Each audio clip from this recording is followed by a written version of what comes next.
theory. Anyway, Jonathan Panikoff is my guest. He's the director of Middle East Security Initiative at the Atlantic Council's Middle East program and himself a former U.S. intelligence officer. Jonathan, great to see you. Appreciate your time. Wish it was under better circumstances, of course. Your thoughts on where the president may be at right now in terms of his thinking?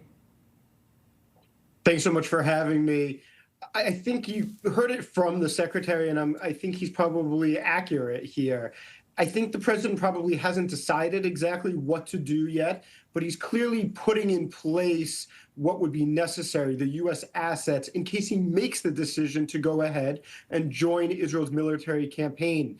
I think the real question is, would it be limited in scope? In other words, is this going to be a campaign designed to work with the Israelis to continue striking Iranian missile launchers or Iranian production facilities of their missiles? Is it going to be a strike just about the nuclear weapons program? In other words, is going to be limited instead just to Fordo? And that would be two very different things. And I imagine that the reaction by the Iranians also might be potentially different depending on what the president decides. Yeah, and I'm also curious, sort of in terms of the behind-the-scenes negotiating that may or may not be going on. You know, the president has been quite vocal in his threats against the Iranian leadership, its chief supreme leader, Ayatollah Ali Khamenei, and on it goes. You know, whether or not you think this will result in the Iranians surrendering, because this is what the president has called for, an unconditional surrender. Well, I think, look, the Ayatollah Khamenei's statement this morning was pretty clear that that's not in the cards. But I think there's also a public rhetoric and a domestic political base that he has to worry about. And so I do think there is a possibility that with this much leverage, the president and the supreme leader might be both willing to send delegations and to actually see if there's room to negotiate diplomatically. I think the question is what that would turn out to be. For years, Iran's red line was that they would not allow themselves to give away nuclear enrichment. In other words, the right to what they've called civilian enrichment.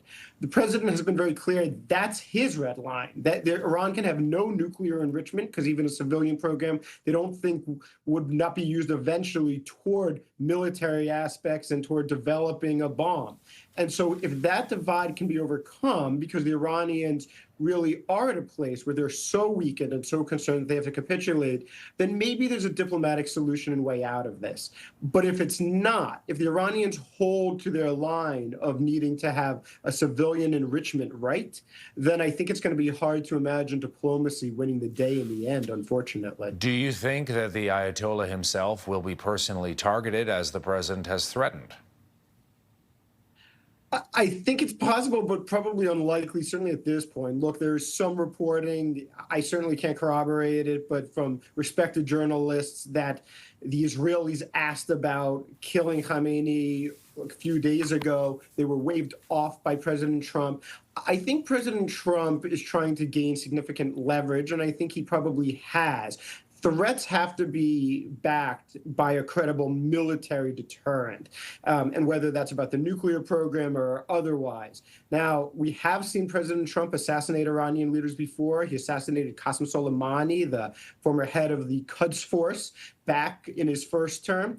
But assassinating the supreme leader would be at a whole different scale because the system would go into shock and it would almost certainly guarantee a massive reaction by whoever succeeded him in Iran of retaliation against U.S. interests throughout the region. One final question for you, Jonathan. Is it fair to say 6 days into this conflict that this has been, so far anyway, a major defeat for Iran?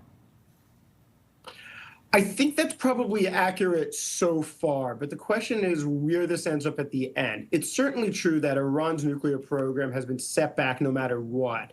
At Natanz, at Isfahan, two of the other major sites, even if Fordo isn't targeted in the end or ultimately destroyed, the Iranian nuclear program has been set back. The Israelis have bought themselves some time. And equally important for the Israelis, the Iran strategic ballistic missile program has been set back, both the production and the launch capabilities. But if at the end of the day, Fordo is still relatively unharmed, and that means that the Iranians still have an intact nuclear program with an enrichment capability, then I think it's going to be seen as a strategic defeat for Israel in the end. And ultimately, the Iranians are certainly going to publicly claim it as a victory. So there's a lot left to play out still. Jonathan Panikoff, Director of the Middle East Security Initiative with the Atlantic Council's Middle East Program, former U.S. intelligence operative. Great to have you with us, as always, Jonathan. Thanks so much for your time and your insights. Thanks for having me.